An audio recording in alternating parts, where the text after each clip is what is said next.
What's up, God's Gamer Nation? It's a Parasite Eve! It's a JRPG! Nah, I'm kidding. It's a video about the game Parasite Eve. If you would like to continue watching it, stay right where you are. And I will begin the video.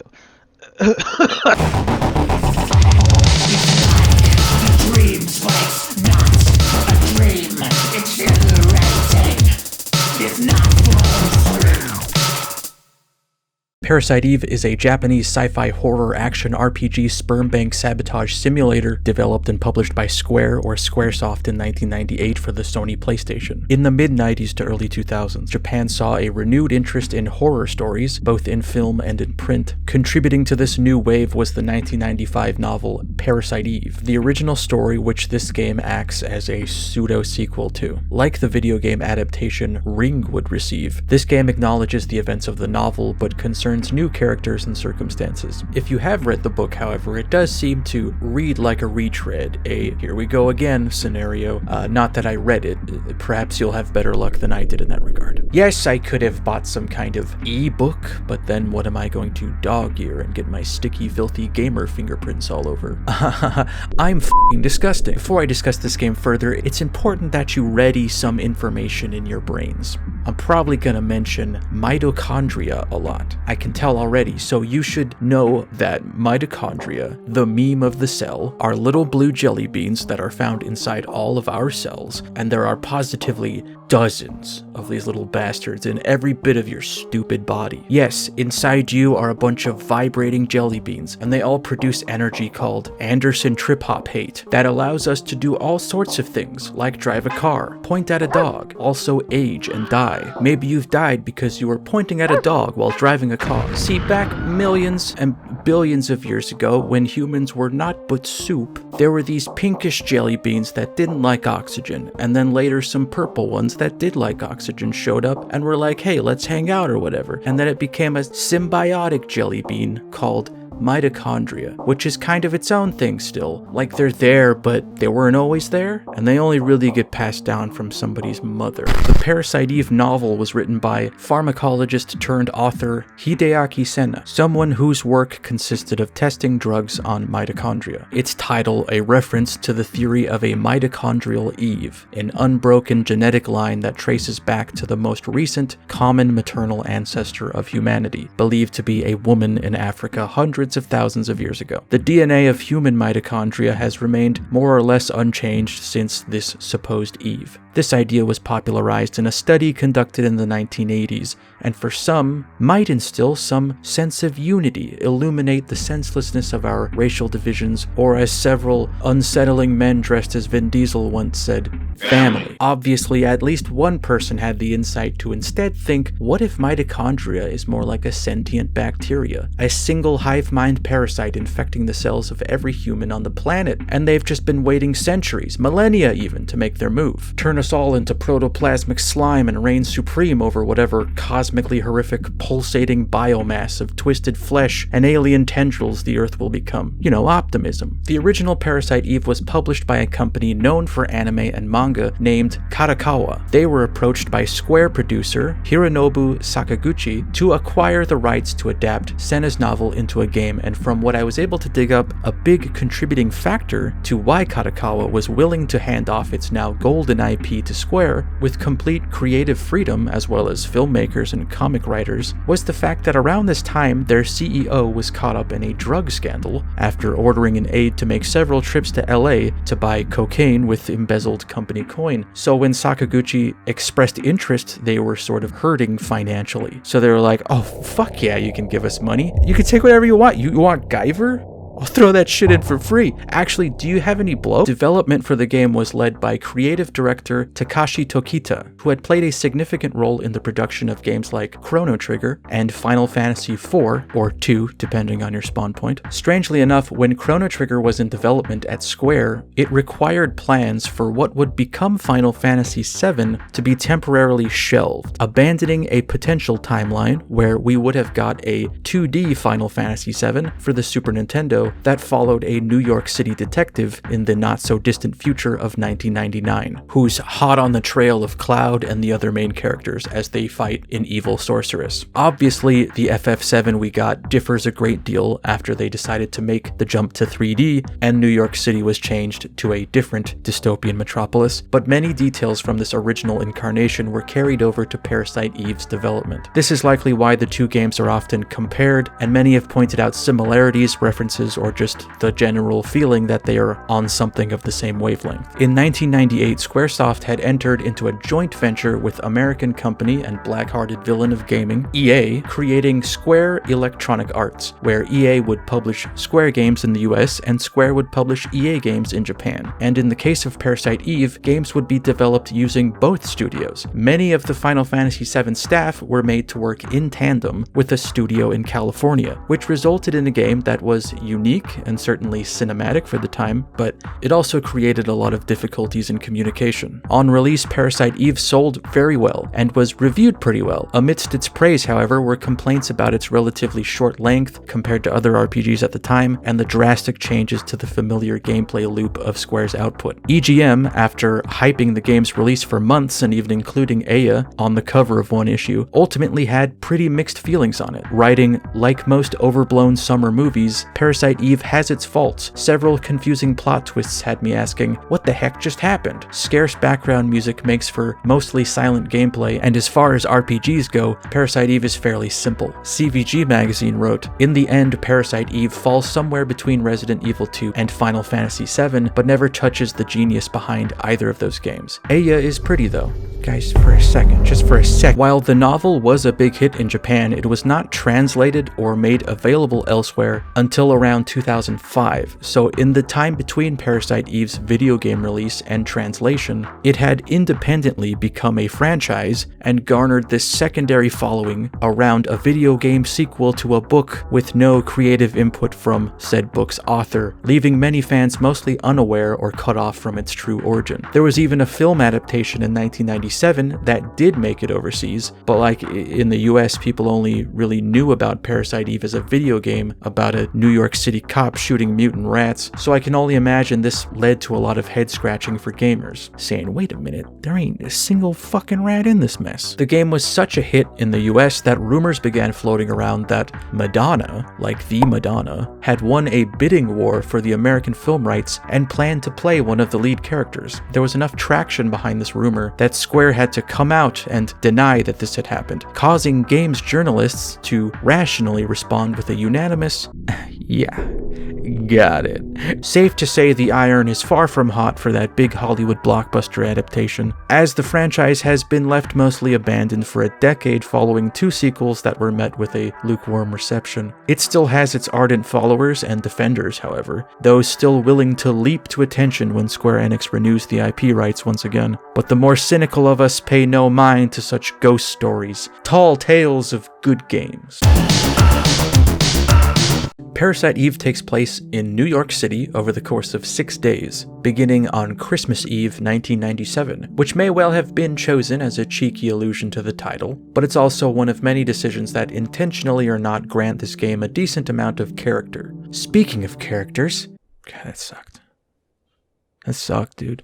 That fucking sucked. We are immediately introduced to our protagonist, Aya Brea, a cop. But hey, don't leave just yet. She's got redeeming qualities. She's got a stoic, badass attitude, and she's a bit of a wise guy every now and then. In the game's opening, she's being escorted to the opera by her pushy date that can't seem to take the hint from her cold demeanor, that she's probably just trying to be nice. In the middle of the show's big solo, the lead seems to stare right into Aya's soul for a moment, before several attendees begin to spontaneously burst into flames, causing a panic as people either trample over each other headed for the exit or ignite their surroundings. Seeing this cutscene for the first time was a very memorable gaming experience for me, though I could say the same about most of its cutscenes, which are still pretty impressive in scale. There's one similarly gory scene later on that's like a formative life experience for me, one of like 4 in gaming that fucked me up good, changed my life through scarification. When Harry gets a call from Cheryl on the spooky phone, the first zombie turning around in Resident Evil, and finally when some dickhead in grade school claimed that if you made Lara Croft jump in her pool at a specific angle, she would come out of the pool naked, and I jumped over and over and over and over, and that very moment is when I lost my trust and faith in humanity, and frankly lost respect in myself. But thanks to the miracle of technology, I can look up Giza on Google Maps anytime I want. But that's a little secret just for me, just for daddy. Yeah, I replaced a different bit with this one, and I don't think it's any better. This was the most cinematic and intense thing I had witnessed in a video game up until that point. And honestly, it's still pretty fucked up. Watching a crowd of innocents burn set to uncanny, synthesized opera vocals, being sung by a woman seemingly indifferent to the carnage playing out, still carries a lot of weight. For a game with arguably no blood, Square's first M-rated game does a good job finding creative ways to deserve its rating. Aya seems to be the only person in the theater not affected or deterred by the ensuing disaster, and confronts the actress. She speaks vaguely about their power being in her cells, and suddenly Aya begins to feel hot, quickly developing her own set of powers. Confused by this, she tries to shoot the woman, but that doesn't seem to accomplish much. She instead leads Aya on further, introducing herself as Eve, and imparting a fleeting memory of a little girl on a hospital bed before giggling and floating off. While trying to catch up with her, Aya begins to see further visions of this tiny blonde girl, perhaps even recognizing her. Backstage, you are confronted by the first of many creatures that Eve sicks on you, twisting common city animal life like rats, roaches, and pigeons into hideous Cronenbergian monsters that attack Aya. The rest of the opera's cast has been reduced to charred husks, one of which is able to live long enough to tell Aya that the woman that called herself Eve was known to them as Melissa. In Melissa's dressing room, you find her diary. In it, she documents her excitement for the Christmas Eve performance, but laments the fact that the role is double cast. She ominously mentions taking all the medication she could to get there, and that she may have overdone it, feeling increasingly sick, even collapsing at one point. As her symptoms got worse, she seems to combat them by taking more and more of this mysterious medication, caring only about getting the role and not about her declining health. Her wish is granted, however, when the other actress is found burned in her apartment. Aya catches up to Melissa at a piano, apparently trying to maintain some sense of identity, reassuring herself that she is Melissa, but she soon transforms in much the same way as the creatures and again asserts herself as Eve. Before attacking once again, she announces the end of nucleic domination and declares today the day that mitochondria is free. She continues to be cryptic with Aya, implying there is a special reason she's the only one immune to her destructive powers, and that while she doesn't yet understand, her mitochondria will. Then she kind of fucks off and leaves you to fight a thunder crocodile. I guess she can just create Pokemon now. Back out on the street, Aya stumbles out to a news crew attempting to score an interview with the sole survivor, but another cop named Daniel shows up and diffuses the situation the only way he's been trained to, by punching the reporter in the back of the head so hard he's launched airborne, his shoes in the fucking stratosphere. The two attempt to make small talk as they drive back to the police station, but Aya's thoughts are consumed by Eve's words, and the hospital vision she keeps remembering glimpses of. I do like that for the moment, the introduction of these characters and their personalities are subtly expressed. JRPGs can have the tendency to include awkward expository dialogue, where people say, hey, I'm divorced and struggling to balance my work life with finding time to look after my son who I was granted custody of. You remember? And it's like, well yeah, we're supposed to be friends and partners, I think I would know that. So it's weird that you're saying it like I'm a complete stranger, like I don't know you at all, like I don't listen, like I'm afraid to be emotionally vulnerable with another. Oh wait, that's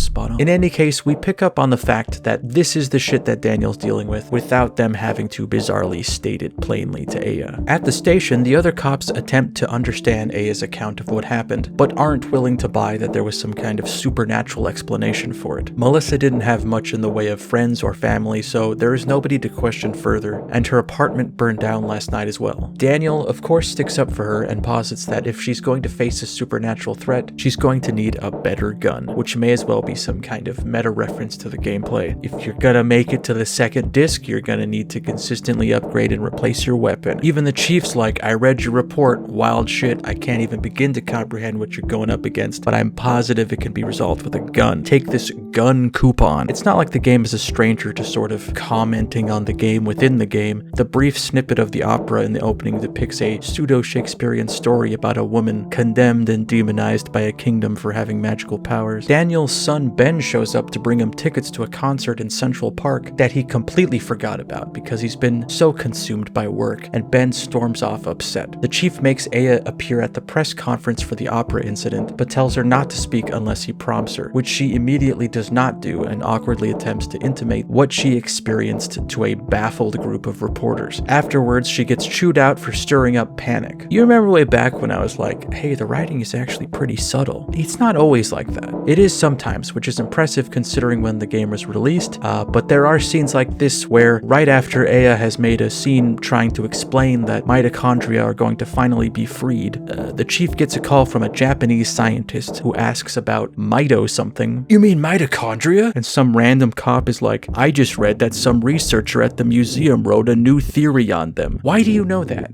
I don't buy that you'd know that. What we need was a shot of this guy at his desk prior to this, looking up from a pile of paperwork beneath a poster that says science rocks. You know, something subtle. Oh, he knows that because he likes science. Got it. Aya and Daniel head over to interview Dr. Clamp, the mitochondria researcher. As soon as he turns around, Aya rattles loose another hazy memory of the hospital room, and what looks like Clamp looming over the little girl. He takes the news of the opera incident rather well and immediately goes into the particulars of his research, claiming that mitochondria are independently thinking organisms that graciously allow humanity to carry on as though we're in charge. Beyond fueling our bodies, they are capable of great destructive acts, expelling electricity and heat. He theorizes that if all the mitochondria in a body decided to activate simultaneously, they likely could exert enough heat to initiate a full body melt, practically cackling like a mega-brained lunatic in the presence of idiot babies. He claims that since mitochondria are able to produce faster than our other cells, that they've also been able to evolve much faster than us. He then explains to our blank-faced leads the concept of mitochondrial Eve. After Aya brings up the fact that the suspect referred to herself as Eve, Dr. Clamp seems unnerved and asks to be left alone. While Daniel screams at him to tell them what he knows, he just types away like, hey, you better explain what the hell's going on. I can't hear you. Is someone there? It sounds like a stupid bug is nearby, but I don't see anything. Aya and Daniel are called back to the station where Chief Baker explains their next lead. Melissa was scheduled to perform tonight at a show in Central Park, and given how important the performance was in her diary, he assumes that she'll show up. Daniel is then sent into a panic when he realizes that Ben and his ex-wife Lorraine are meant to attend that show, and he runs off to go find them. Unable to get a word in, Aya is sent to chase after him and watch his back. You'd think they'd send more in the way of backup, like, for a police force with a budget larger than some standing militaries, you'd think they'd get just like one more guy, at least a guy to like stand outside and be like, hey, don't go in there.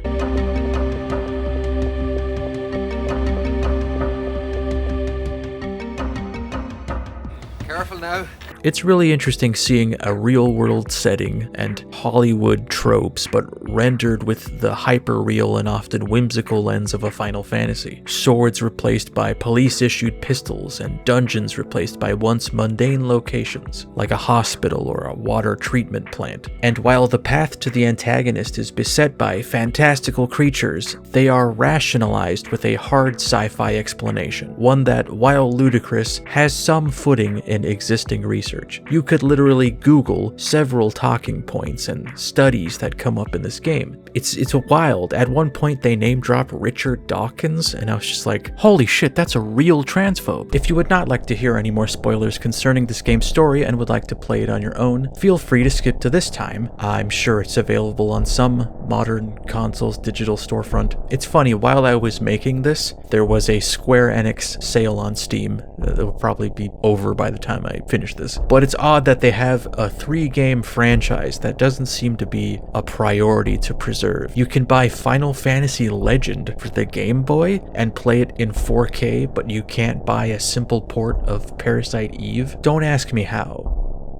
But guys, I'm positive it's very easy to get this running on PC. Something like an hour into this game, you begin to notice how relentless the pacing of it is. When I think about playing some of the older Final Fantasy entries or just Square's previous output, I remember a not insignificant time being devoted to wandering around in Overworld and getting in random encounters, but Parasite Eve pretty much always maintains this brisk sprint. That is until you miss some kind of quest item, because despite mashing X. Over an obvious point of interest, Aya just refuses to investigate further, so you just shrug and say, huh, guess it was nothing. But it was something.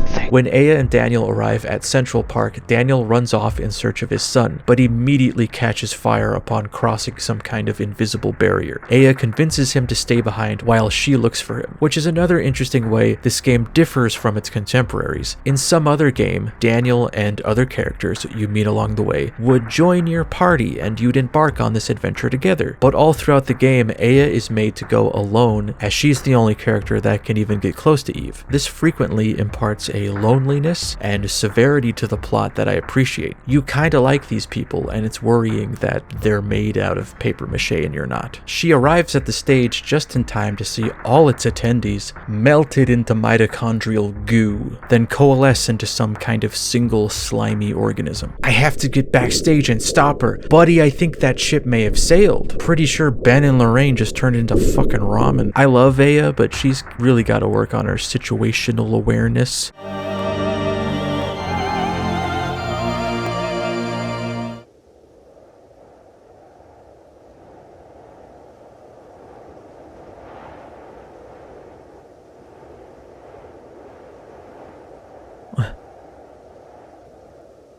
After fighting through a horde of Eve's monsters, Aya confronts her again, though she appears to have been waiting for her. She compliments her genes and invites her to go on a carriage ride. I like this scene because it's, in a weird way, Eve offering an olive branch. In her ancient, primordial collective brain, she's impressed by Aya and wants her to join the side of mitochondria, and is quite frankly frustrated that she's sided with humanity instead. The mitochondria in the two of them draws them together, but Aya's humanity is fighting this potential union. She's just filling Eve with bullet holes while she's like, just think about it, okay? Don't say no yet. When the carriage spins out, Aya is knocked unconscious, giving her another cryptic glimpse at the hospital room, this time seeing Clamp watching over two little girls. Ben is revealed to be alive, and he runs to Daniel, trying in his childish way to describe what happened, providing one of a few just silent, tragic moments in the game, as the two realize they can no longer mend their family back to what it was. Later, the chief announces that the army has ordered Manhattan to be evacuated. Ben is left in the care of the police station while Daniel goes to look for Aya. In barely any time at all, the city has become a post-apocalyptic ghost town, a Christmas frozen in time. In lower Manhattan, Maida, the Japanese scientist who called the chief earlier, talking about Mito something, argues with a police barricade to let him in. It being the US, one cop mocks his grasp of English before suddenly and gloriously bursting into flames. Maida takes the opportunity to slip past the barrier while they're distracted. Aya wakes up in a rundown apartment with him and Daniel. This scene is probably the most crossover you'll see with the book. I don't think Maida is a specific character from the book, but he is motivated by the events of it and gives a brief synopsis of what happened in Japan. The wife of a scientist was in a car accident. The scientist tried to keep her alive using her liver cells. These cultured cells multiplied and eventually her mitochondria assumed control of her body, taking on the name Eve. They leap over some of the more unpleasant details of the book by saying Eve acquired the scientist's sperm to birth the ultimate being. He also adds an addendum that the scientist's wife was an organ donor, so when she died, her liver wound up in a young girl, and that girl was the vessel through which this being was born. This is probably the only part of the story that I don't think works, and I don't think should be here. Like, it could have easily been an adaptation of the book that takes artistic liberties with the material, but instead they wanted to acknowledge the events of the book as canon, which makes it weirder that they're just doing the same thing again anyway. It's like if in The Matrix Reloaded, they just made it about a different hacker guy that realizes he lives in a simulation and is brought back to a horrifying reality where humans are kept in tubes and used as batteries by squid robots. But at the same time, some character that wasn't in the first Matrix movie was like, hey, this sounds an awful lot like what happened to that other hacker guy. Then everyone shrugs and acts out the rest of the Matrix 1 script instead of the objective masterpiece that was the script they went with. Aya becomes terrified that whatever power lies within her will get Daniel and Maida killed, so she tries to white fang them, but the next morning they show up and continue to help her. Maida wants to run some tests on Aya's blood, so they head to Clamp's lab at the museum, assuming he'd be evacuated anyway. Using some Eve goop, that was stuck to Aya's clothes that at some point Maida collected without her knowledge, which I'm not going to fixate on. In a dump of scientific jargon that I may have blacked out during, he explains that Eve's mitochondria have taken control of the nucleus of her cells, meaning through some kind of mutation she's reversed the symbiotic relationship between her cell's nucleus and mitochondria. Aya asks to have her cells tested as well in order to understand why she has survived this long. Her mitochondria seem to behave differently, powering and protecting the nucleus from Eve's more hostile and invasive organelles. Maida can only theorize why Aya is the only one with this power and it's not present in everyone. Clamp interrupts them and begins to berate them for breaking into his lab, but Daniel notices that his son and ex-wife's name appear on some kind of list Clamp was compiling. He becomes aggressive with them, demanding an answer, but Clamp refuses to say anything further and kicks them out. On the drive out of there, Maida mentions that the list appeared to be an HLA typing list, the kind used to match patients with organ or bone marrow transplants. The three of them return to the police station only to find it in complete disarray. Eve has been there and has wiped out many of the cops, so like 4 of the 8. There's also no sign of Ben, but who gives a shit about that because Wayne and Torres are in trouble. I thought it was really sweet that they gave the 2 dudes that handle the weapons lockup just enough scenes to have a tiny emotional story arc that comes out of nowhere too, because they serve a gameplay function so you don't really think too deeply about them. You pick up on the fact that Wayne's probably a rookie and doesn't have a sense for the severity of carrying a weapon, and Torres is much more serious and by the book about it, doesn't particularly appreciate his coworkers' willingness to pull their weapon, so he was probably going to get fired anyway. But in this moment where Torres lies mortally wounded, we learn that he hasn't fired a gun since his daughter was shot, and he couldn't even bring himself to do it to save his own life. Like, why did they give so much depth to this guy that was in 2 scenes? I barely got to know you and now you're... Oh, no time for that.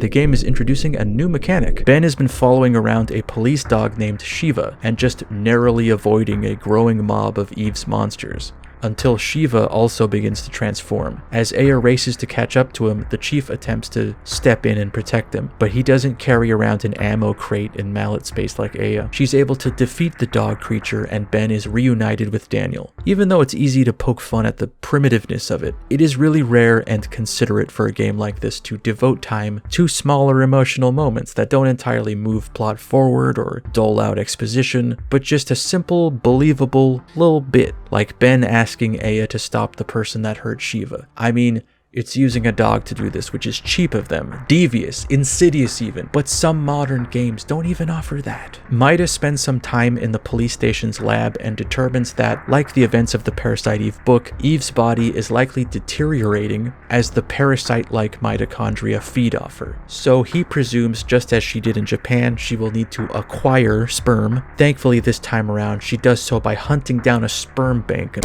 She's coming for the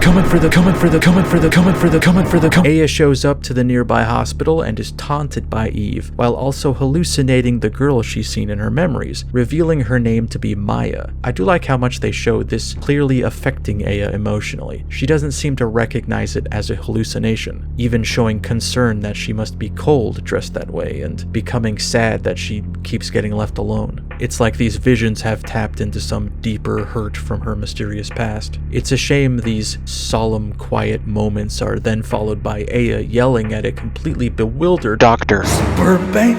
Oh my god, how do I turn it off? Which is an amazing line, paired with the fact that this doctor has no fucking clue what's going on. But it's just like, well, alright, here's a key card, there's a valve in the storage area. Why though? There's no time, damn it! So Aya attempts to prevent Eve from creating another ultimate being by cutting off this sperm bank's supply of liquid nitrogen, which I am almost positive is the only video game in video game history that allows you to take part in that activity, where you quite literally destroy a whole lab's worth of to save the world. Unfortunately, Aya may have once again arrived too late, judging by the dozens of empty vials littered everywhere. I guess Eve's plan was more of a spray and pray type situation.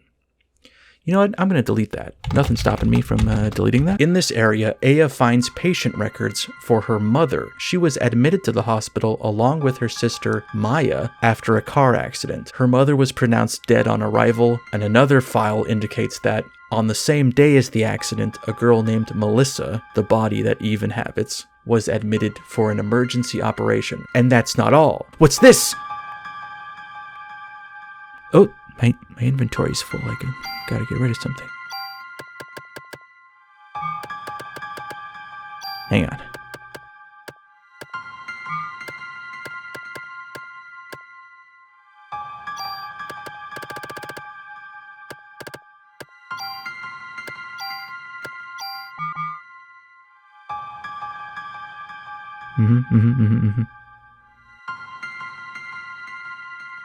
What's this? Oh, it's just a key. Okay, well, anyway. While Aya heads to the roof to confront Eve once more, the military are sending out fighter jets to just blow her up and call it a day, but she pretty easily dispatches them by igniting the jet's pilots. Eve seems to finally relent that Aya cannot be persuaded to join her and flies off to complete her master plan. One of the other cops at the station is able to dig up that a doctor was fired from the same hospital for giving out patient information, and also that Melissa was seen visiting Dr. Clamp on more than one occasion. So they decide to all split up and search the city for any sign of either Eve or Clamp, curiously avoiding the museum where his lab is, but maybe that would have been too easy. Aya and Maida pick up the trail of the goopy slime monster made from Daniel's ex-wife and follow it into the sewers of Chinatown. Speaking of Maida, a few times now, when Aya has been just about to leap into some kind of danger without backup, he's given her some kind of good luck charm, a different one each time, and while I don't particularly like him as a character, I thought this was a sweet detail that has an amusing payoff eventually. But for a while, he's just sort of the bumbling, horny nosebleeder. If this were adapted into an anime, he'd likely fall over into Aya's chest and his face would turn into a ghost and then she'd punch him and he'd fly into the moon. We come face to goop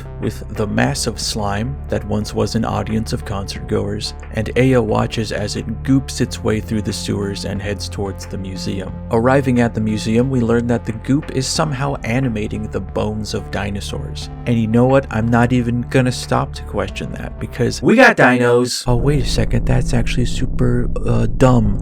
Excuse me? We got dinos. Fucking God. Fossils are just bits and pieces of dead things. I mean, they're dead. They're just dead things. They're dead things. This is one of the longer set pieces, and it's almost entirely in service to the idea that it would be fun if there were dinosaurs, because it's a good while before the story picks up again. Aya runs into Maida in Clamp's lab. He came back to research a special weapon he's been devising, which he gives you in hopes of finding time to explain how it works later. He also adds that he's been snooping around the lab and found evidence that Clamp had been culturing the liver cells of Aya's sister, Maya, making it likely that Eve was in some sense created from her sister's donated organs. Once again, Clamp shows up, only this time he's a little more openly villainous, cackling like a madman and mocking our heroes for their filthy humanity and wielding a scalpel. This is before Daniel shows up and punches him. They get him to spill his guts about his plan. He's been working to perfect the birth of the supreme being that didn't go so smoothly in Japan. In that scenario, the father's mitochondria created a rebellion in the cells that ultimately defeated the Eve mitochondria. So this time around, he's developed artificial sperm with no male mitochondria, making Eve pregnant within Melissa's body with a being that will be purely unfiltered Eve. Clamp then seems to call upon Eve to smite his enemies, but only he is set aflame and he just kind of dies cackling to himself as if to say, worth it. Deeper in the museum, Aya finds an already pregnant as fuck Eve. When pressed on what her ultimate goal is, she ponders why any human gives birth before summoning her goop homunculus to ferry her off to safety. Outside, Maida continues their talk from earlier. They learned that the medication Melissa had been taking was an immunosuppressant. When she was younger, she experienced kidney failure and was given Maya's kidney by Dr. Clamp, a kidney that had already had the potential for Eve within it, as the doctors present acknowledged it being a very spicy liver. Upon touching it, one was quoted as saying, The immunosuppressants she was prescribed accelerated the takeover by the Eve mitochondria, but it does look like Maya was the catalyst for all of this. This portion of the plot, I'll admit, is kind of convoluted and may or may not have fallen victim to some kind of wonky translation, but this is the events as I understand them. It doesn't help that everyone has very similar sounding names, and some even share names, like Maya and Aya Brea, and Maida and Melissa, and Eve and Ava, and also some characters share names with characters from the book despite being different characters altogether, so it's really easy to just kind of realize you didn't read a sentence or two and suddenly everything is different and you're scared. Not deterred by the utter failure of the fighter jets they sent in, the Navy makes a move against the Goop homunculus, which Maida, ever the exposition dumper, explains is likely being used as a protective bubble for Eve to give birth in. This plays out predictably just as bad as the jets. The three watch the destruction from the street for a while until a helicopter lands nearby with orders to bring Aya to an aircraft carrier. Aware that Aya is the only one that cannot be ignited by Eve, the Navy captain asks her to fly a helicopter to where she is by the Statue of Liberty and shoot her with a rocket, a process that would be automated, so presumably all she really has to do is sit in it and press a big red button. Wait a minute, you're telling me that you can program this chopper to fly a twisty-turny path through Manhattan, weaving in and out of buildings, but you can't program it to blow up one lady? Jesus, I thought this is what you guys do.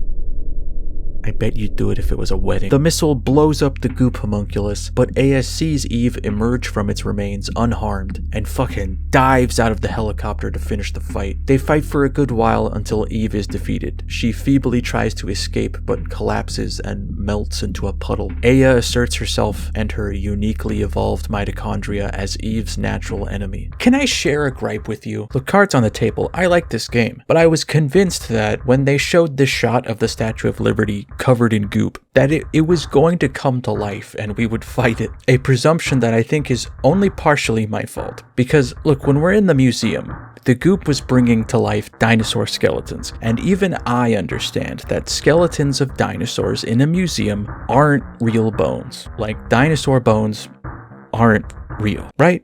Because they're a test from Satan. No, because they're replicas. Like, there wouldn't be any biomatter in them that would let the mitochondria bring it to life. So I just thought, oh, it can sort of wrap itself around anything and then that becomes a monster. But I think maybe they just possibly didn't know that? And we're like, yeah, the goop brings these real bones to life. But then I thought, well, none of this is actually possible, so why am I deciding the rules? Back aboard the carrier, everyone's doing their end of the game speeches and congratulating, when suddenly out of the goopy remains of Eve emerges some kind of fetal nightmare creature that immediately begins blowing people up instead of igniting them. Daniel and Maida hurry to escape on a helicopter, but Aya stays behind to finish the fight again. Maida tries one last time to give Aya something to help her out, but Daniel drags him away, assuming it to be more voodoo stuff. Aya and this fucked up baby square up and fight for a while, and a few times this supposed ultimate being evolves into a different stage of life until it reaches, I guess you could say, adulthood. Kinda just looks like Mewtwo. Back in the helicopter, Daniel and Maida watch Aya fight iteration after iteration of this creature until Maida laments that he wishes he could have given Aya these bullets with her cells in them. These special Eve-killing bullets. Supreme being stopper bullets that he was about to hand to her. In one of the most baffling yet badass scenes in the game, Daniel grabs them and with no parachute or plan B, just hurls himself out of the helicopter, where he of course immediately catches flame. As he's plummeting closer and closer to the carrier, he throws the bullets at Aya before landing safely in the ocean. You're kind of so distracted by the act of bravery that you don't really examine, like, would Aya know the significance of this magazine? It looks like regular ammo, but she immediately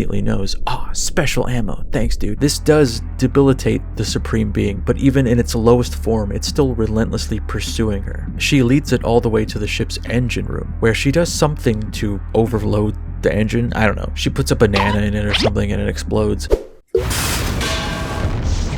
along with the being. Sometime later, the three protagonists reunite on the shore and Aya ponders why exactly she has the power she does. Maida posits that it's because part of Maya is inside her. In a very convenient twist that nobody thought to mention until now, Aya was born with a defect in her right eye, so when she was 7, her cornea was replaced with Maya's. This explains her visions of Maya in the hospital room. They were an imprint of sorts of her sister's final memory, the last thing she saw before her death. I like that the whole time this was just some other supernatural phenomena occurring completely independently from the whole mitochondria business. For whatever reason, the Eve mitochondria is present enough in Aya to grant her its powers, but not enough to completely revolt against the nucleus. Her cells are still working together symbiotically. Maida makes the grim observation that it's almost like Earth itself is sending us a message, making humanity out to be the parasite and Earth its host. A year later, on the following Christmas Eve, Aya, Daniel, Maida, and Ben attend the opera, the same show even, in an attempt to make up for the nightmare that was the previous year. The game ends with a relatively vague visual. Aya stands up and appears to be using some of her power, and everyone in attendance at the opera develops glowing purple eyes. I'm unsure if this ending is meant to be read as menacing or uplifting. My initial impression was the latter though, as Aya's less malignant and more symbiotic mitochondria is represented as purple, and this microscopic shot is showing that strain of organelle evolving further, reaching some kind of apex that would prevent another Eve incident from occurring. Maybe Aya is imparting this to others as a protective measure instead of a destructive one as seen in the game's opening. Melissa's replacement is even wearing a purple outfit instead of the red-orange colors that represent Eve, further implying that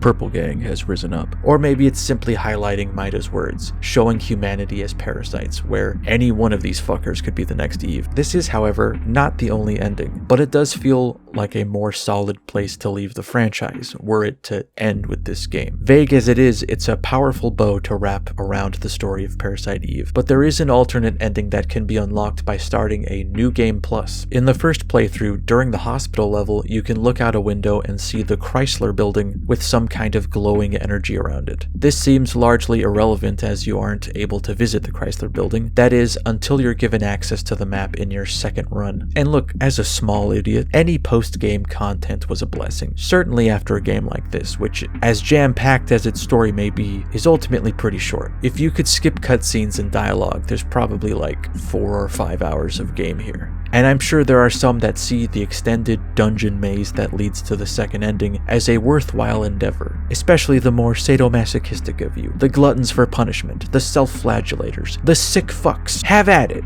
If you want to navigate 77 floors of mazes with frequent random encounters, boss fights, and no save points, by all means. See, I too was like you, bright-eyed, had heart and ambition, was good at lying about having both. For the first 10, I thought, yeesh, this is kind of dull, but it'll make for a good segment in the video. At 20, I thought, maybe it won't. At 30, I thought, I could literally just look it up. At 40, I thought, I think I'm gonna look it up. At 50, I got a call. Yes, hello? It sounded like my father, only he didn't sound right. Become a gamer now. Nothing he said made any sense. Borderlands is funny. What? You're not making sense. There was a noise outside. I didn't like it. Close the curtains. Close the blinds. The phone rang. It was Chad. What's the deal? Parasite Eve. More like parasite crap. No time for that. The can was talking now. That can of soda talking to you. The one on the desk. Climb in me, he said. I climbed in.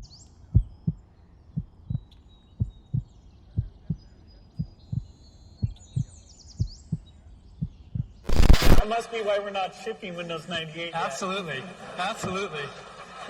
We still got a little work to do. When you reach the top of the Chrysler building, you discover what appears to be the body of Aya's sister Maya, only she claims to be the original Eve. She tucked her true form away up here in case Melissa's pregnancy didn't pan out as she planned. Perhaps as a courtesy, or perhaps out of cruelty, Eve allows Maya's consciousness to take control for a moment, and for just that moment, Aya is reunited with her sister, before that's ripped from her once again. So because this scene technically takes place before before you ever fight Melissa, and the ultimate being defeating this supposed true Eve should prevent any of that business from happening. So once she's dead, Aya's latent Eve mitochondria begin to rebel. But as I understand it, the parts of Aya's biology that are Maya's successfully repress this attempted rebellion, and not only is Aya able to survive, but her Eve powers are seemingly gone, allowing her to put not only this nightmare behind her, but the unresolved grief for her sister's death. Another perfectly fine ending, though it is in direct contradiction to the other games, so true ending or not, it is no longer canon, while the first arguably still could be. Plus, you can enjoy that ending as a nice treat to top off a brisk and enjoyable little game, whereas to get this ending, you have to get to a place where the game loses meaning, lost in the hypnotic, near-meditative network of corridors and birds and corridors and birds and corridors and birds.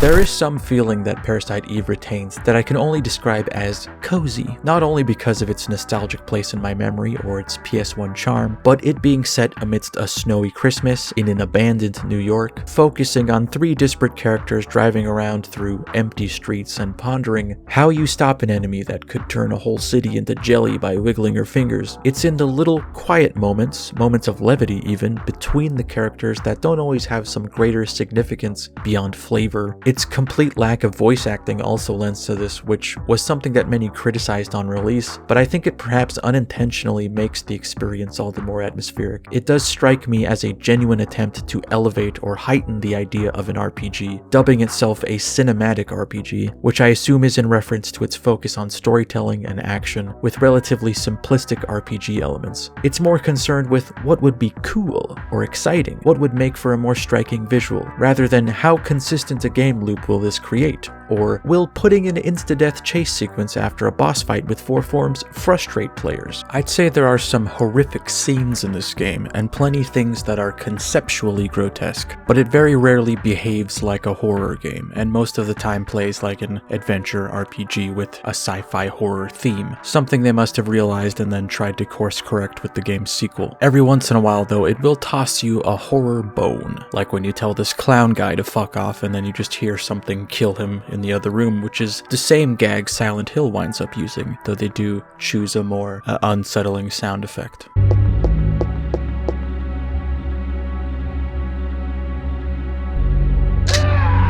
Also, could just be my imagination, my moldy and scolder brain, but the logo is remarkably similar to the X-Files. Sorta. It could be.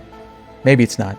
Never mind. It's most likely thanks to this game having a book as source material that it feels so well thought out and still manages to chug along at such a brisk pace. Even when it stops to unload science jargon on you, there's a dumb character in the room, so we can get the dumb explanation as well. When I was younger, I likely found these moments boring and stilted, and while they still kind of are, I can better appreciate the science behind them. Clever and deeply absurd all at once. Fun, I think, is the word for it. Like the idea that Manhattan could be evacuated in a matter of hours. Fun to think about, optimistic even, but does not reflect reality. I think we all know what would really happen is almost nobody would leave, assuming it to be some kind of globalist conspiracy. Then Eve would show up and a bunch of drunken wise guys would whip bottles at her head before she melted them. You mess with one of us, you mess with all.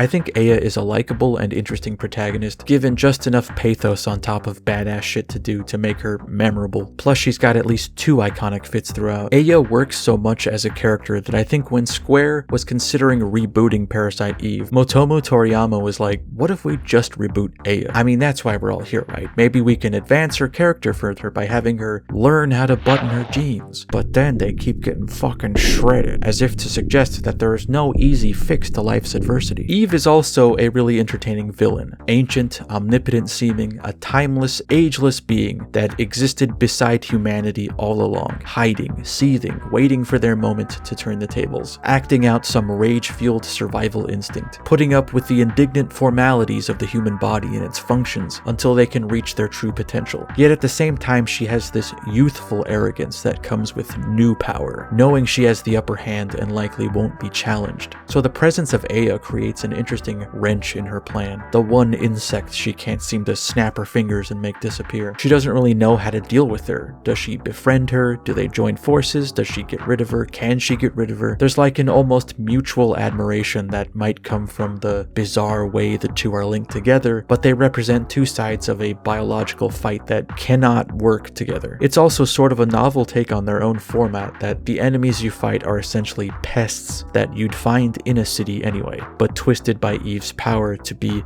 disgusting body horror monsters. Although, I don't know, maybe he's still like a little pet, you know, a little scratchy.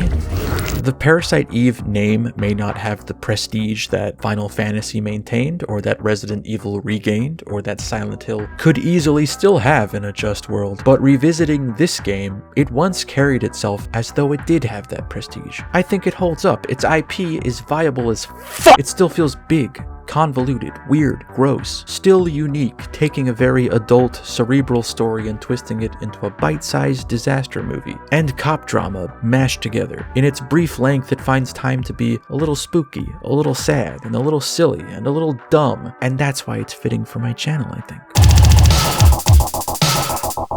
While this game does a lot of experimenting, the foundation of Parasite Eve can be found in many other games. Outside of neutral story areas, Aya gets into battles, some scripted, some random, after which she receives experience and thus levels up, which results in your stats increasing, new Eve powers being unlocked, and bonus points that can be spent expanding your inventory or improving your weapons or your AT bar. Sometimes you get a lot of XP, too much XP, enough to let your mind wander for a while and remember things like that time in high school when I went up to a guy I thought I knew and I was like, "Hey man, how's it been?" I interrupted a conversation to initiate this exchange, but then I very quickly realized it wasn't the person I knew, but maybe out of pity he kept up the charade like we did know each other, and we had this awkward back and forth where we couldn't specifically refer to how we knew each other or any kind of examples of our interactions because we were complete strangers. And then I said, "All right, catch you later," and I walked away, and he said, "See you later." And then as I walked away, I heard them all laugh. Unlike your standard turn-based RPG, once in a battle, Aya can run around freely, dodging enemy attacks until her AT bar is full. This is where combat will freeze for a moment in order for you to initiate an attack or use an ability or item. You get a single action and then you gotta wait for the bar to refill again. Enemies often have some kind of projectile attack or some move that flings them across the screen, so it's important to keep moving in between attacks. I like that entering a fight isn't as jarring as some other games. The screen doesn't smear or blur and spin around. Aya just sort of sees a monster appear and then runs up to it like, "Hey, what's up boys? Oh fuck!" And then you can't leave this visible area until you win or escape. In place of magic, Aya uses parasite energy, which mostly amounts to healing and buffs like haste, which allows you to zip around and avoid some of the more dickish attacks from bosses. An ability I wish you could activate outside of combat as well. Because you move kind of slow. But you know what?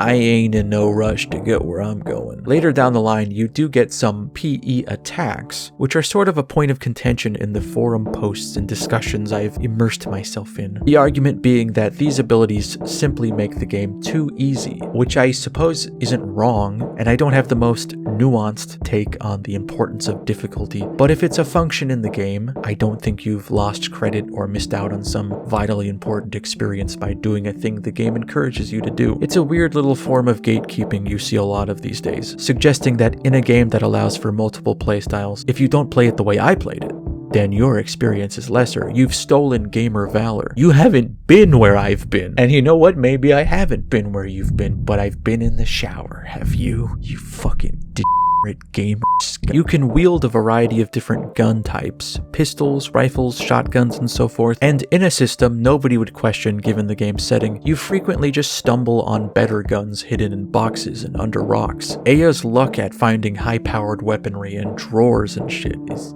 nuts. So you're gonna do a lot of picking up a gun, looking at your old one, and tossing the old one out. But wait, don't do that yet, you idiot! I'm sorry, you're not an idiot, you just don't know. Before you throw out the old weapon, you can use items called appropriately enough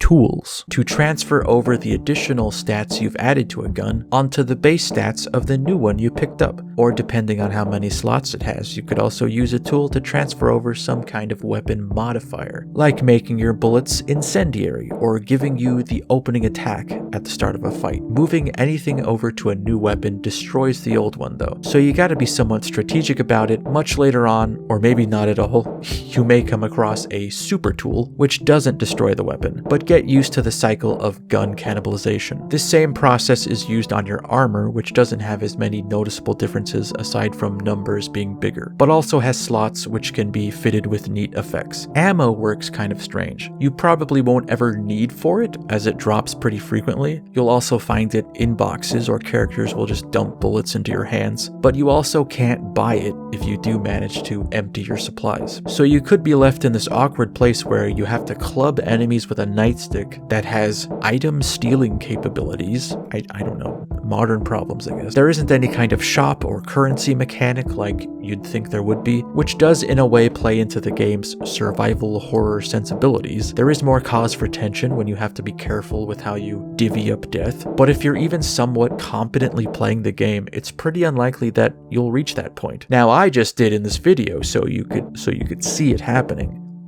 but otherwise I wouldn't have.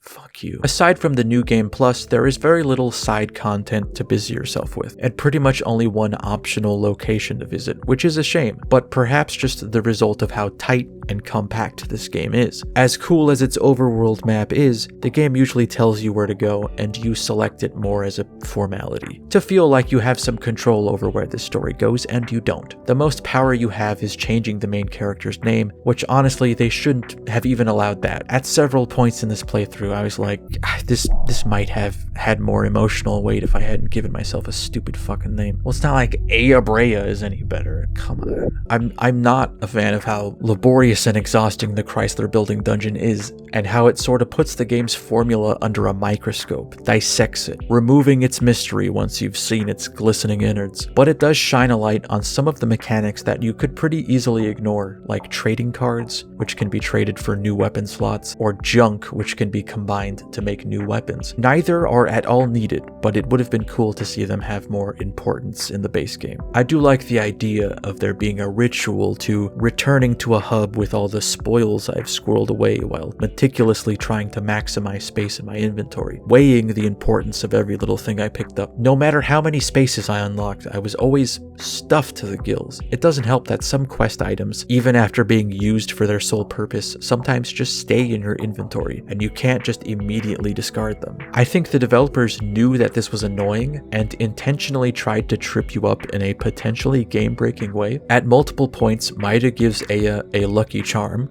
which is in the story one of many indications that he has a crush on her, but they are functionally useless items that, as far as I know, don't do anything other than occupy space in your rapidly filling inventory. So at several points I would look at them and be like, God, I wish I could just throw this shit out. But I'll be nice, he was just being thoughtful, until I eventually said, look, I don't think these do anything, I'm gonna throw them in a gutter while he's not looking, which is fine, you can do that without consequence. But he does give you one item that is hugely important to completing the game, and I think they may have done this entirely so you'd assume anything Maida gives you is garbage and get rid of it. And it was mostly luck that I never thought to get rid of this one. If this was their intention, I think it's kinda clever. If the charms were really just some unimplemented, forgotten mechanic, then this is a weird, glaring flaw. But the fact that nobody can decide which it is, isn't the best result. This game is an interesting attempt to both simplify and reinvigorate JRPG gameplay in such a way that it maintains a concise film-like pacing and doesn't have two lines of combatants standing in a line and trading blows. It also doesn't leave you wandering, grinding, or tinkering with labyrinthine menu systems. Not that those are things I have any kind of particular problem with, but it was interesting seeing them break free from a comfortable mold and test out other ideas. I could complain that it's too short and thus some of these ideas don't have time to shine, but playing the New Game Plus showed me that maybe the time we got was just the right amount. There was still a glimmer of mystery, a desire for more. It ended before I got sick of it, which is something modern games especially should take into consideration more often. End your game before I realize it's not good.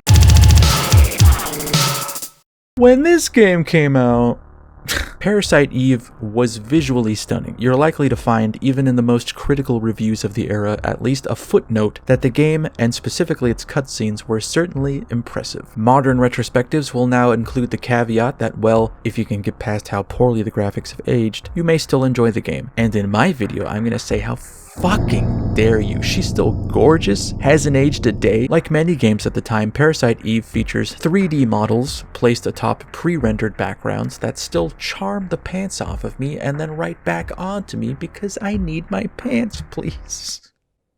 Jesus, I need a break.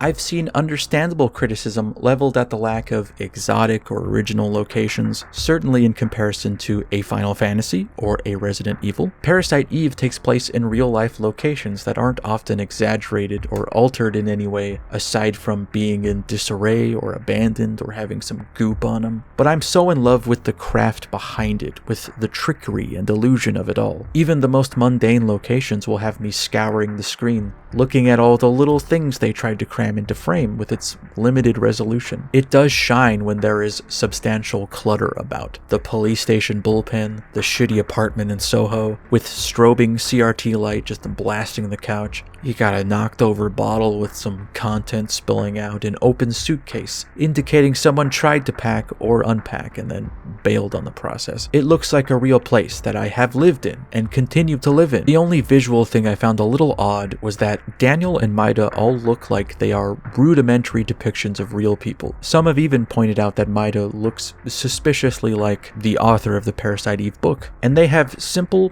blocky forms and exaggerated movements, but my brain can figure out that they are regular humans. But Aya clearly has an anime-styled face, and I certainly can't deny that she has sort of an iconic design to her, but especially in close-ups, she looks so alien next to the other characters. You know everyone talks shit about old Battle Angel over at the precinct. I do love the design of both Aya and Eve, and while I'm sure Tetsuya Nomura drew both of them with a sweater across his lap, I always found it interesting just how feminine the game is. Not only because its protagonist and antagonist are women, but because it concerns an ancient being that has subsisted through thousands of years of female ancestry. So like the science of the lore also concerns women, and the potentially world-ending event involves kind of weaponizing motherhood. Very out of character for early Square's output, which was primarily a real dude fest. Final Fantasy VII, dude. Xenogears, dude. Einhander, spaceship. Chocobo Racing, Chocobo. Again, big fan of the overworld map. Could have been a boring two-dimensional thing with little arrows on it or some shit, but no, it's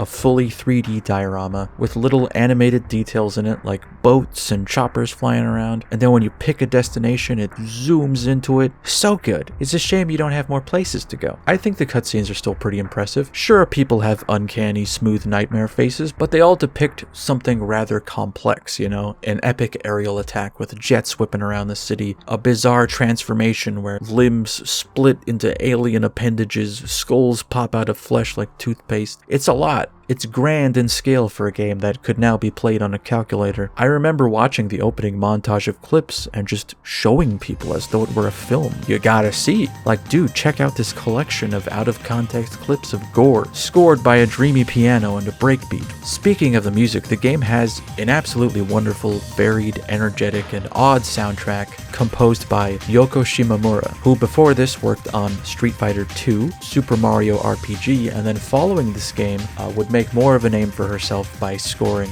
all of the Kingdom Hearts games. So a powerful body of work. In interviews, she's described this soundtrack as inorganic and experimental. Certainly more out there than other Square games. There are these two vibes that are clashing in an interesting way. The more consistent one is the theatrical vibe, playing into the operatic stage play theme the story plays with. So we get lots of piano and lots of synthesized opera vocals, which were weird when I first played this, and even weirder now, and in a good way. There is something creepy about how human they manage to be, but whenever you get several notes played in succession, it becomes really unnatural, like the tentacle-headed lady in The Fifth Element. When the soundtrack was released on CD, they actually recorded versions of the operatic themes with a live vocalist, and it's very moving. I mean, on top of it being a great performance, it's just wild hearing it sort of come alive in a way.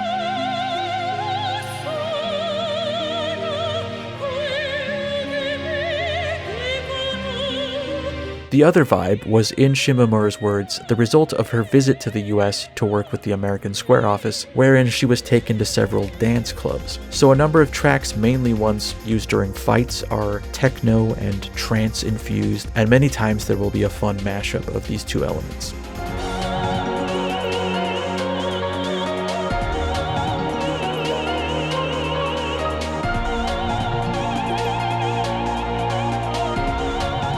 Both Ea and the mitochondria are given their own theme that shows up in different variations throughout the game. Ea's is of course very solemn and stoic, and the mitochondria's is a bit tribal and chaotic. Kind of sounds like the music that would play if a bunch of bugs were crawling around you. It's very skittery music.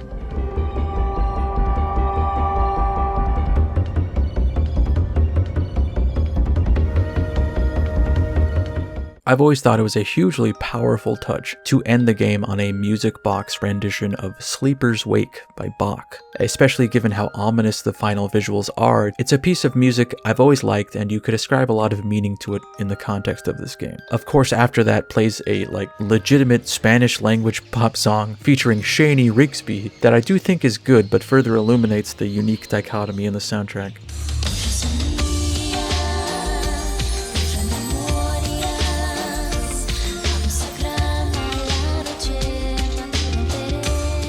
This also propelled Shimamura's career and spawned a remix album, where her and a number of DJs turned the soundtrack into a proper club mix.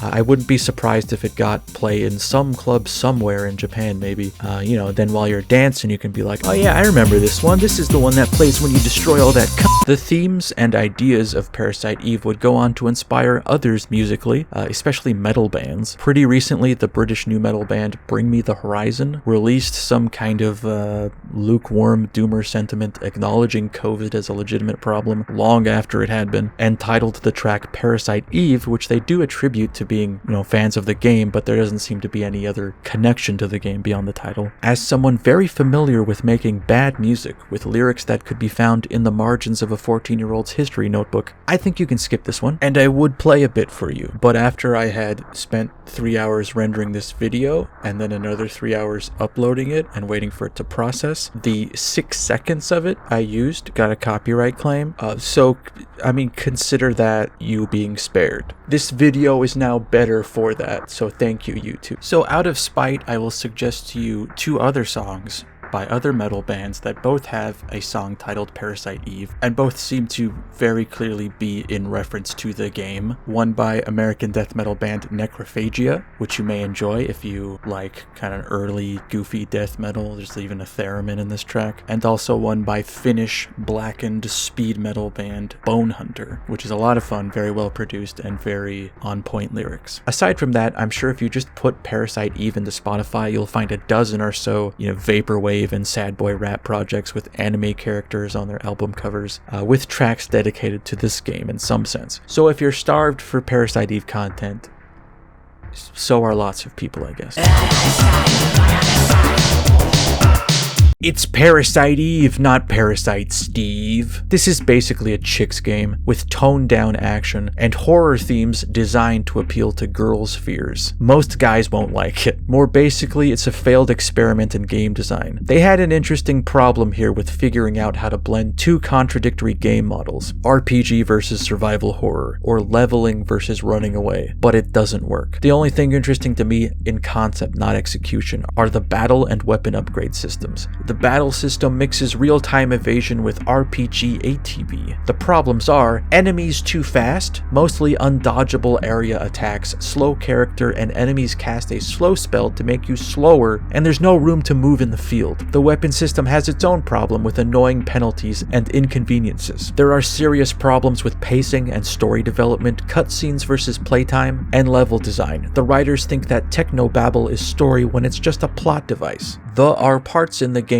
when you'll read 15 minutes of cutscene, go do something boring that takes 5 minutes like pressing against a box, tapping X, trying to get it to open, and then read 20 minutes of cutscenes. The difficulty of the game is annoying. It's mostly designed to move you along like a movie, but then will drop in cheap insta-kill attacks. A lot of the rooms are empty except for graphic decoration. There is no dramatic action, plot element, or puzzle to solve, and exist only to hold a key to the room next door. Monsters infinitely respond at doorways, and there's no way to pass but to fight them again. The monster design ranges from silly and lame, like random placement of arms and legs, down to embarrassing, like the final boss, who has a giant pee-pee for a tail, and a nut hanging off his ass.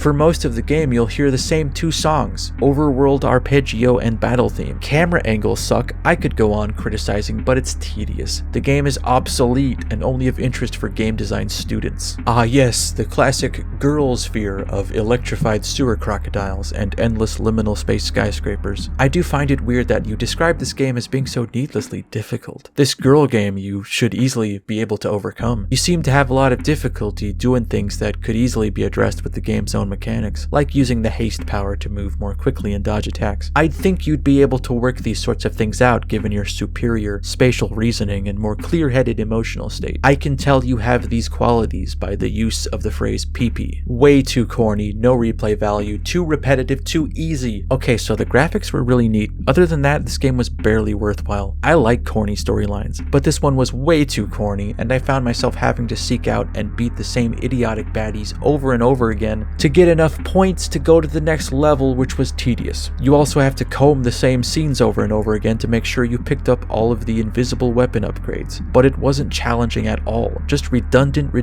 The background sounds were annoying and the dialogue was silly. I don't know why I bothered to beat this game. Now that I have, I don't have any reason to beat it again. I've seen all it has to offer too many times. Oh wait, you think it's too easy? But you're overrated. Clap, clap, clap. He does the friends clap afterward. Overrated.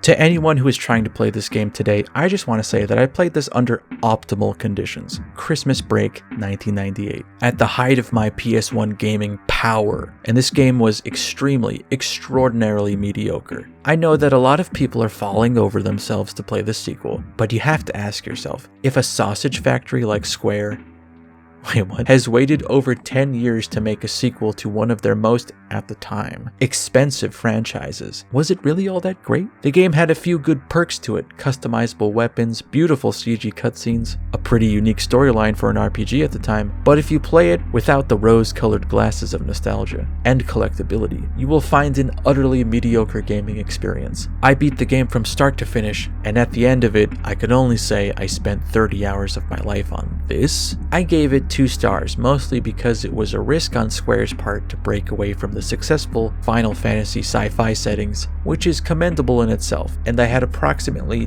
2 to 3 hours of enjoyment out of it. But if you're seriously looking to spend $180 on this game, it's not worth it. Both of these reviews seem to, because of their dislike of the game, theorized that it was some kind of failure that Square swept under the rug, when it was not. It was like the 3rd highest selling game in Japan, and it was so successful in the US at least that they re-released it under the Greatest Hits label. This was a very successful game. I also don't get what point you're trying to make about them waiting 10 years in between Parasite Eve 2 and Third Birthday. Like, yeah, I think everyone who likes the series thought it was dumb that they didn't make a sequel for that long, and then when they did, chose to once again change the gameplay to suit whatever genre they felt would sell the most. But there are a lot of dumb things that AAA publishers do. This is the same Square that decided to shelve the Deus Ex franchise because it didn't meet some impossible financial standard, in favor of Marvel IP, which turned out great for them. Also, don't spend $180 on an old rare game that you're just trying out. This is the real reason you are upset, because you're not smart with your money. This is literally what Walmart is for. I think there was a point where it was also available on the PS3 marketplace.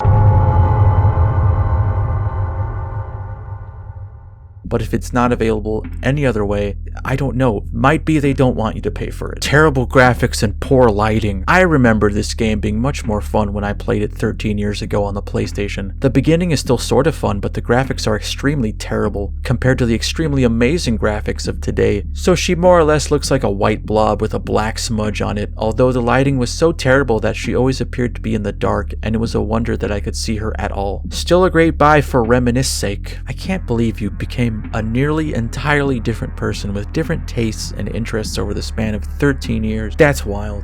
Unfortunately, you became a person with bad takes. Squaresoft's first decent game. This game is mind-numbing in its excellence. The combat system is the best I've ever used, hands down. The storyline, instead of being a confusing and cliche mess like the rest of Square's work, is well thought out and not based around a character allergic to clothing. I was very bothered when I saw they'd ruined the series with the second, but this one is straight out the best RPG I've played. What is the allergic to clothing thing about? Like, if this was written in 2001, which Square protagonist could have, I guess, shown more skin than this person cared for? My only guess is he's talking about Ashley Riot's assless outfit, which the real crime this character commits is holding on to his MySpace handle. I say as someone holding on to their World of Warcraft handle. But just because he elected to wear this doesn't mean he's allergic to clothing. If anything, it's more so indicative of someone who has way more confidence than I will ever have. Tell you what though, if I could pull it off, maybe.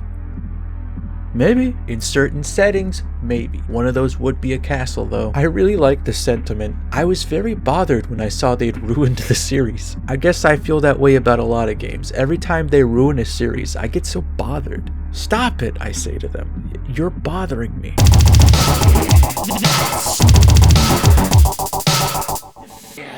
Having last played this game, played it when it was released during the greatest hits, so 99, then I probably still couldn't afford it until it went on sale after that. So I'm going to say 22 years ago. I think it holds up for a particular sect. If you enjoyed other games in its periphery, like Vagrant Story and Final Fantasies 7 through 9, you will probably get a similar hit of whatever those gave you. If, however, you've never enjoyed Square's RPGs, even with everything Parasite Eve does to differentiate itself from those games, I wouldn't say it's quite enough to win your admiration. Maybe for some, but that DNA is still very much there. It's both visible and feelable. You can feel it beating beneath the new ideas it sprinkles on top. Obviously, it's not the most deep or introspective narrative, but it still does a lot considering its limitations and brief playtime. It still manages to have several standout moments and visuals that stayed with me up until now. A theater full of burning, melting people, a hip check and her scumbag date, the carriage ride with a flaming horse. It's still apparent that it had a really great cinematic eye. There were moments that seemed dumb in the 90s and seem more dumb now, but I am dumb, so I like when game dumb. I don't think this is a hard game to play or get into, but I do think it's easy to ignore many of the mechanics that will probably address the thing you're being annoyed by. Even with little tutorial explanations every now and then, it might be a game that is hurt by you not having a manual, which I'm assuming many revisiting it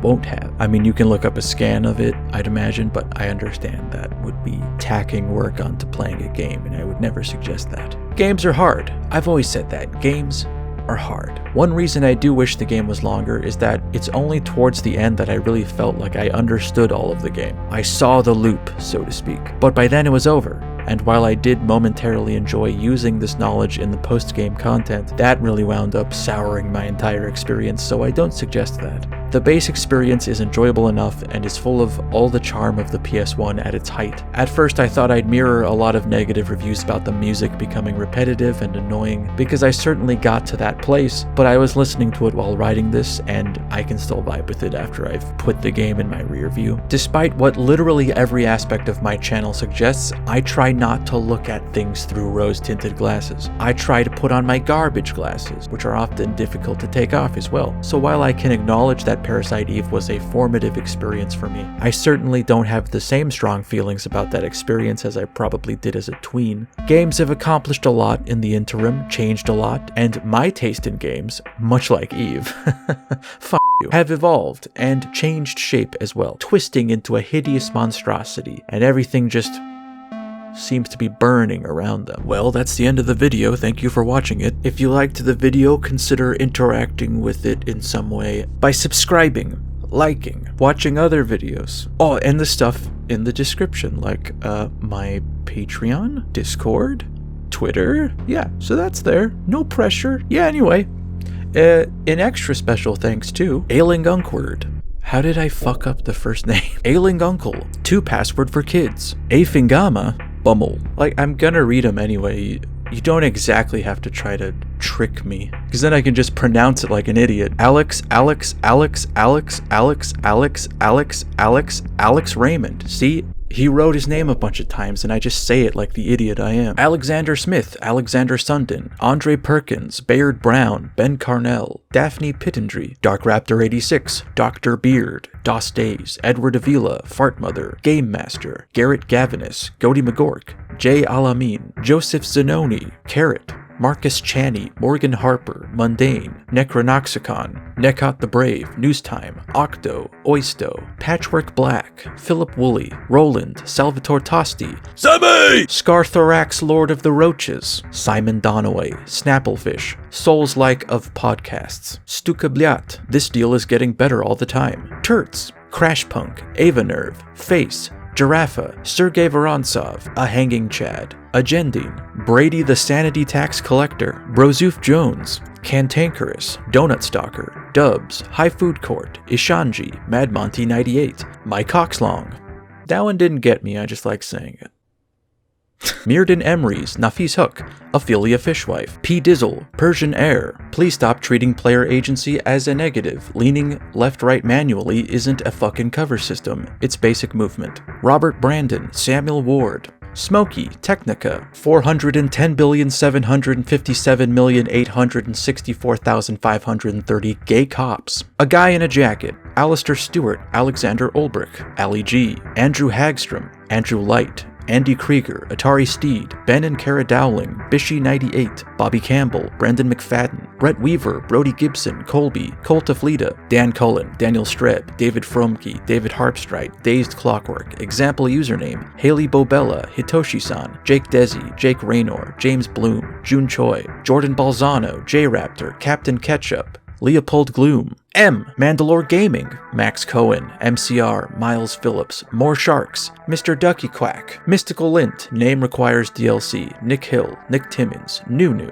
Oliver Marshall, Opichi Kostra, Quinn McElroy, Robert, Ruibi Somem, Scofflaw D, Skylar J. Leal, Saw Bakaduka, Spooky, Startide, Swood Operator, Travis Houston, Vincent Cronin, Zanga PF, Zdanek Benez, 5 Hour Depression Nap, Adam Page, Adrian, Al, Alec Dye, Alexander McConnell, Anarchy Parrot, Andre Ferreira, Andre Kalganov, Anon, Artek, Arshes Knight, Ob Buffy Summers, Austin Scott, Barbecue Jr., Beardicus, Bedrick Katana, Ben White, Benjamin Judah Phelps, Big Cheese 1000, Big Honk, Binary Vision, Bindle, Blotherus, Bloodclat Mentality, Boris Rombolt, Brendan Naftal, Byron Callan, Calavera, Cannon Go Boom, Cat Hands, Chimichanga Jones, Chris Jordan, Chris Tallarico, Chunky Duncan, Clay Catlin Loves You, Colin Boyd, Colton Rowe, Commissar, Connor Sullivan, Crispy, D.S. Carmen, Delaminek, Dan Richardson, Dark Cloud 402, Darkov, David Quinn, David Offord, Dead Bodies Appear at My Lake,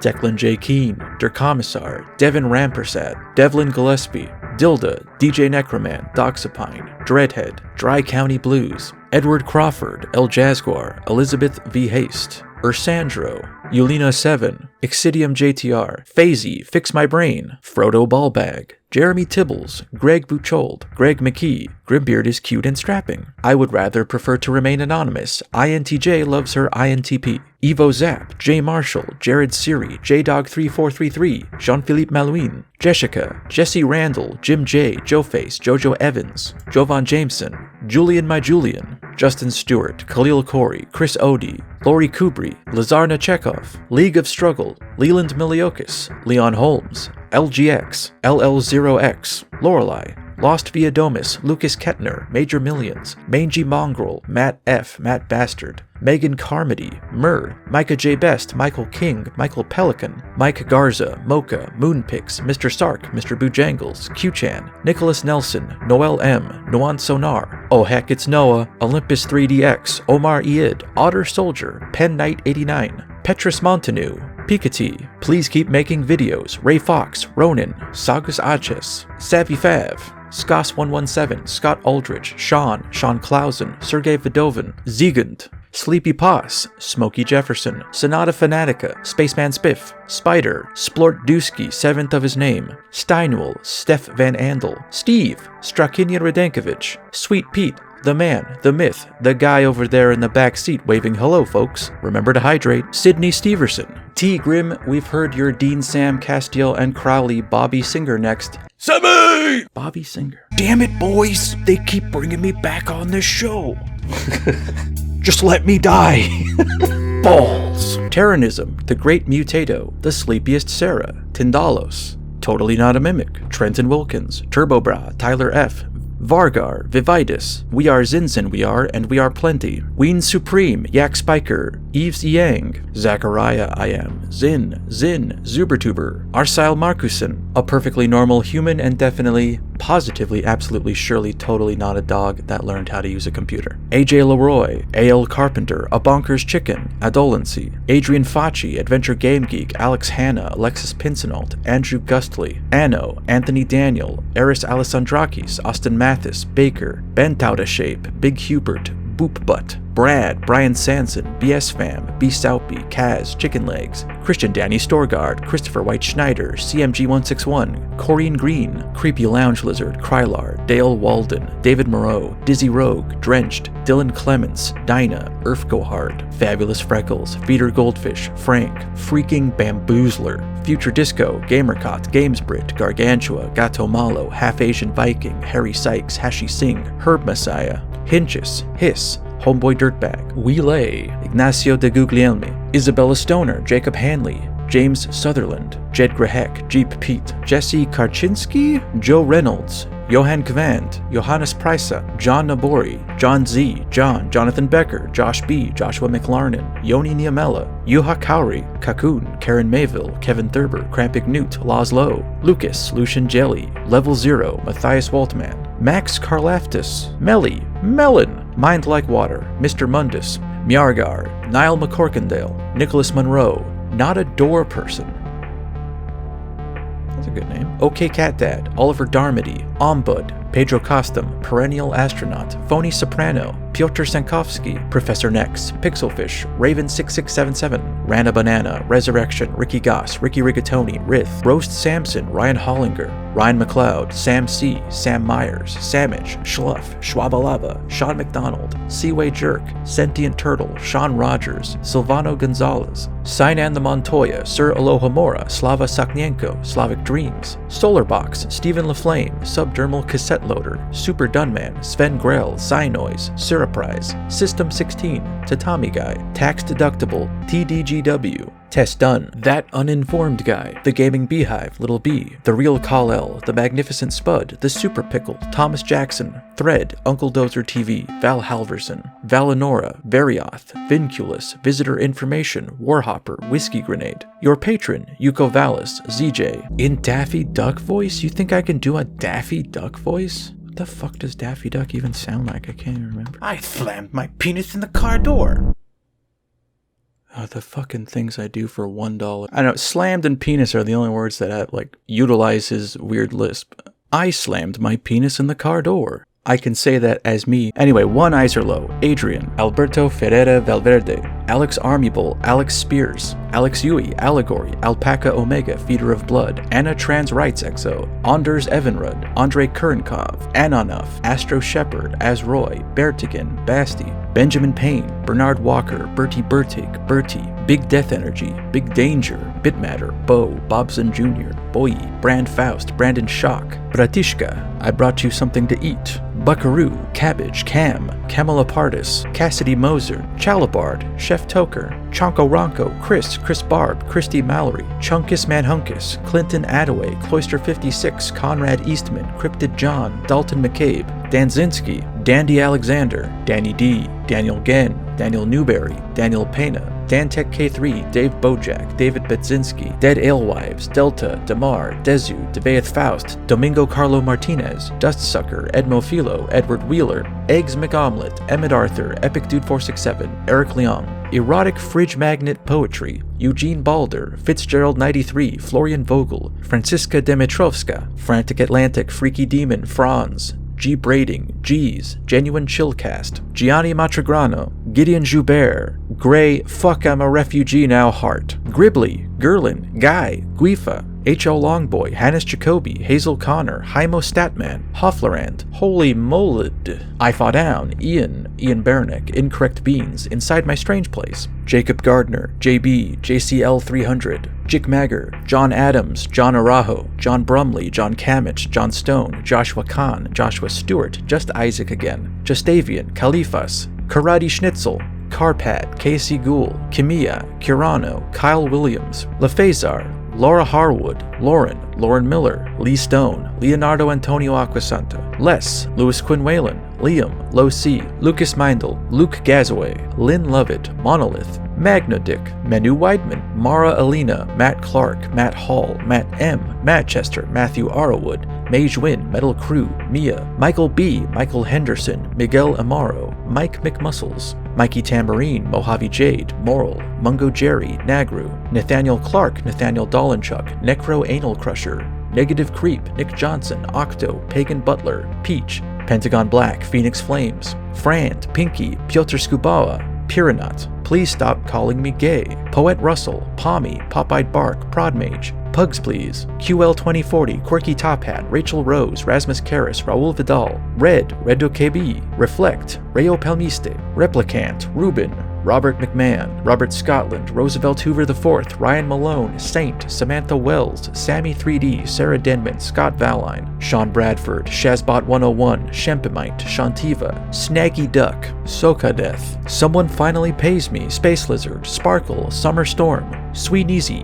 Tabeo, That One Guy, That Taffer, The French Ghosty. This is, a damn fine cup of putty. This Sid 4, Thomas Caldickery, Thy Rourke, Timothy, Tony Brandt, Tony Gleed, Tristan Daniels, Saurus, Tucker White, Unpolished Mirror, VK, Van the Cheesin, Vincent Liu, Vlad M, Vucrules, Wendigo, A Fear Worth Living, Webgoth, Widowkind, Wilhelm Schroederheim, William Riker, Witch Knight Wren, Wolrek, Zan, Extreme Steve, Yi, Yossarian, Yuki Cyan, Zach Williamson, Zachary Schulstad, Zane Brake, and, as always, Ziklau for being a patron. As always, I'm hugely grateful for all your support in keeping this channel running and my internal organs running. They be doing stuff, and that's thanks to you. And I hope I don't know where that sentence was going. And I hope you're doing okay. Hey, sometimes it's okay to just do some gaming.